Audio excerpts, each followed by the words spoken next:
প্রিয় মুক্তিকামী ছাত্র জনতা, আমরা দেখতে পাচ্ছি যে আমাদের এই অভ্যুত্থান এবং বিপ্লবের পরেই দেশে অরাজকতা নাশকতা করছে ফ্যাসিস্ট এবং তাদের দোসররা।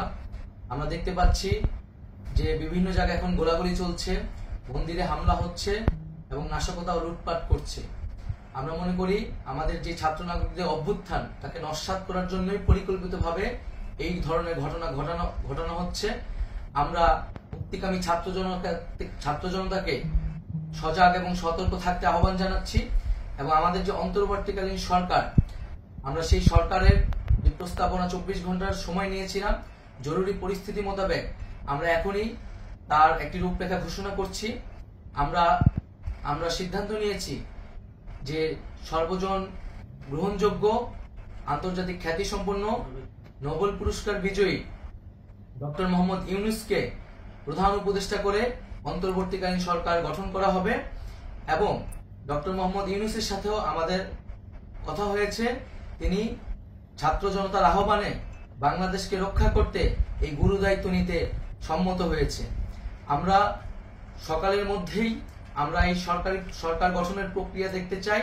রাষ্ট্রপতির কাছে আহ্বান থাকবে যে দ্রুত সময়ের মধ্যে ডক্টর মোহাম্মদ ইউনূসকে প্রধান উপদেষ্টা করে অন্তর্বর্তীকালীন সরকার গঠন করা হোক এবং এই অন্তর্বর্তীকালীন সরকারের বাকি সদস্যদের নামও আমরা সকালের মধ্যে ঘোষণা করব।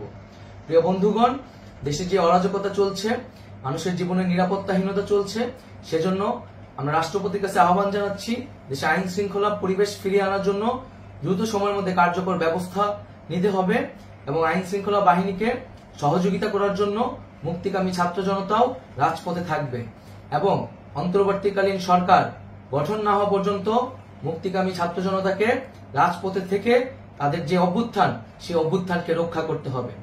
প্রিয় বন্ধুগণ, আমরা রক্ত দিয়েছি, শহীদ হয়েছি। আমাদের যেই প্রতিশ্রুতি একটি নতুন বাংলাদেশ গঠন করার জন্য, সেটিকে আমাদের অবশ্যই বাস্তবায়ন করতে হবে এবং অবশ্যই ছাত্র জনতার প্রস্তাবিত সরকার বাদে কোনো ধরনের সরকার কিন্তু মেনে নেওয়া হবে না। আমরা বলেছি কোন ধরনের সেনা শাসিত সরকার অথবা সেনা সমর্থিত সরকার অথবা এই ফ্যাসিস্টদের দোসরদের কোনো বি টিম সরকার কিন্তু আমরা মেনে নিব না। কোনো গণবিরোধী সরকারকে মেনে নেওয়া হবে না। ছাত্র জনতার অভ্যুত্থানকারী যে প্রস্তাবিত সরকার, অন্তর্বর্তীকালীন সরকার, যেটা আমরা সিদ্ধান্ত উপনীত হয়েছি ডক্টর মোহাম্মদ ইউনূসকে প্রধান উপদেষ্টা করে এই সরকার গঠন করা হবে, সেই সরকারকেই বাস্তবায়ন করতে হবে অবিলম্বে।